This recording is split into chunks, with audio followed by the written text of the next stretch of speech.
कहे हनुमंत विपत्ति प्रभु सोई, जब तब भजन न सुमिरन होई। विपत्ति को विपत्ति नहीं कहते, संपत्ति को संपत्ति नहीं कहते। ईश्वर को भूल जाना ही सबसे बड़ी विपत्ति है और ईश्वर की याद बने रहना ही सबसे बड़ी संपत्ति है।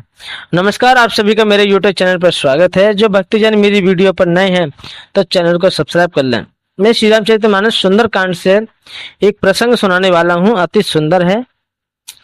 जब विभीषण प्रभु श्री राम जी की शरण में आए हैं तो प्रभु ने उन्हें ऐसा कहकर दंडवत करते देखा तो वह अत्यंत हर्षित होकर उठे और विभीषण के दीन वचन सुनने पर प्रभु के मन को बहुत भाए।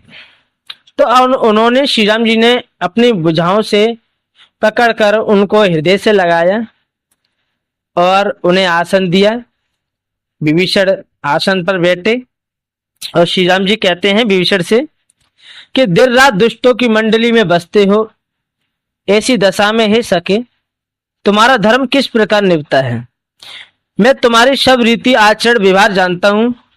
तुम अत्यंत नीति निपुण हो, तुम्हें अनीति नहीं सुहाती। हे तात, नरक में रहना वर अच्छा है, परंतु विधाता दुष्ट संग कभी न दे। विभीषण जी कह रहे हैं राम जी से कि हे प्रभु, नरक में रहना अच्छा है लेकिन दुष्ट का संग कभी ना दे विधाता। हे रघुनाथ जी, अब आपके चरणों का दर्शन कर कुशल हूं मैं, जो आपने अपना सेवक जानकर मुझ पर जो कृपा की है।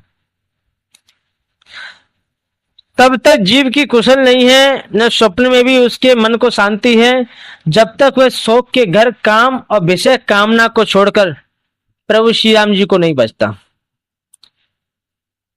मानव जी कह रहे हैं, विभीषण कह रहे हैं राम जी से कि जीव की कुशल नहीं है तब तक, और न स्वप्न में भी उसके मन को शांति है, जब तक वो शोक के घर काम विषय कामना को छोड़कर प्रभु श्री राम जी को नहीं बचता।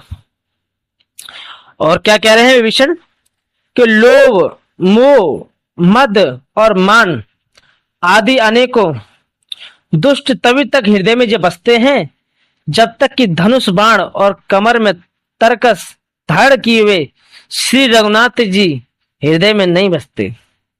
फिर आगे क्या कह रहे हैं विभीषण, ममता तरुण तमी अंधियारी, राग द्वेष उल्लुक सुखकारी। ममता पूर्ण अंधेरी रात है जो राग और द्वेष रूपी उल्लुओं को सुख देने वाली है।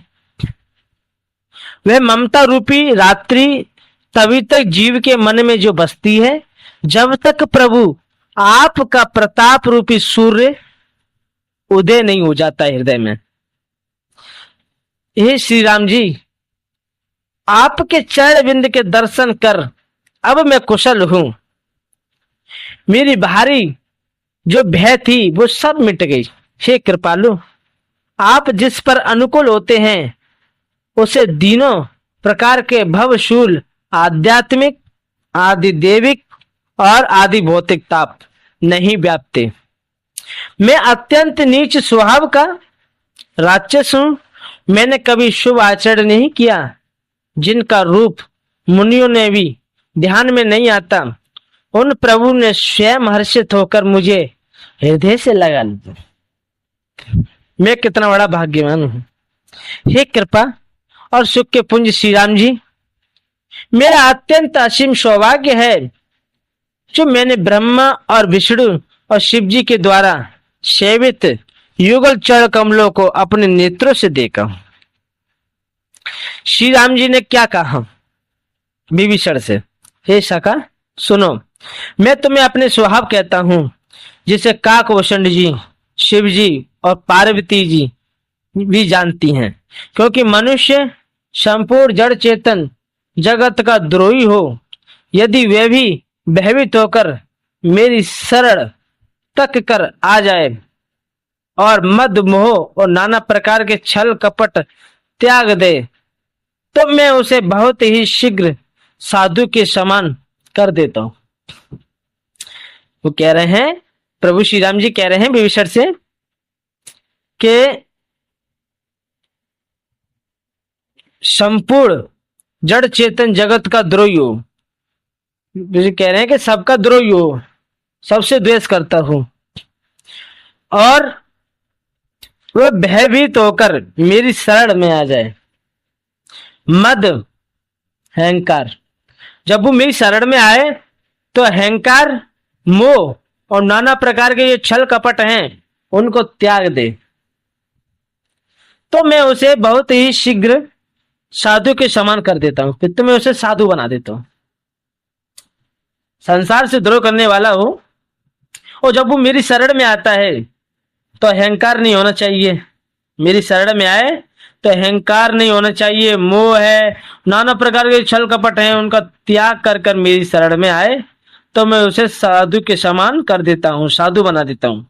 माता पिता, भाई पुत्र, स्त्री, शरीर, धन, घर, मित्र और परिवार, इन सब के ममता रूपी तागों को बटोर कर, उन सब की एक डोरी बटकर उसके द्वारा जो अपने मन को मेरे चरणों में बांध देता है, सारे सांसारिक संबंधों का केंद्र मुझे बना लेता है, जो समदर्शी है, समदर्शी है जो, फिर तो समदर्शी हो जाता है, सब कुछ त्याग देगा। तो जिसे कुछ इच्छा नहीं है, फिर जब वो त्यागी देगा सब चीज, मोह त्याग देगा, अहंकार त्याग देगा, नाना प्रकार के छल कपट उनको त्याग देगा, फिर तो उसके मन में न तो इच्छाएं हैं और ना तो कामनाएं हैं, है? फिर तो वो समदर्शी होगा, हो जाएगा।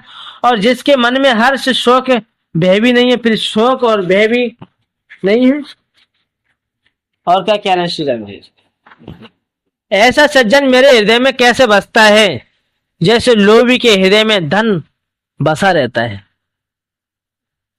तुम शरीर के संत ही मुझे प्रिय हैं, मैं और किसी के निहोरे कृतज्ञवश देह धारण नहीं करता। जो सगुण साकार भगवान के उपासक हैं, दूसरे के हित में लगे रहते हैं, नीति और नियमों में दृढ़, और जिन्हें ब्राह्मणों के चरणों में प्रेम है, वे मनुष्य मेरे प्राणों के समान हैं।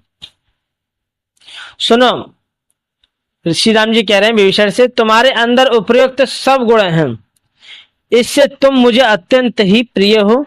श्री राम जी के वचन सुनकर सब वानरों के समूह कहने लगे, कृपा के समूह श्री राम जी, आपकी जय हो, आपकी जय हो। इस प्रकार जय करते हुए और